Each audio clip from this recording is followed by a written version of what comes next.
How to enable notification for transfers in the Wise app. Hey everyone, welcome back to the channel.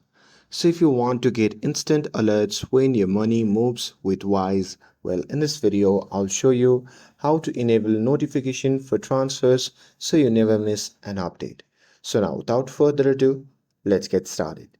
So first thing first, open the Wise app on your phone and make sure that you're logged in to your account. And now here, once inside the app, just tap on the profile icon shown in the top left corner of the screen. And now here, once you tap on it, you'll be prompted to your profile section. Now from here, you simply have to scroll down and tap on notifications. And now here inside this section, again tap on notification. And here, once you see the interface like this, simply scroll down and there you can see the option labeled as your transfers and balances. So there, to get the notification from transfers and balances, you have two options. One is email and another is push notification.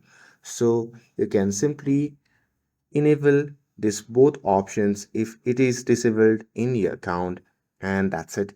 That's how you can enable notification for transfers in the Wise app. With this, if you found this video helpful, then don't forget to like, share and subscribe to get updated for more videos. Thanks for watching and I'll see you in the next video.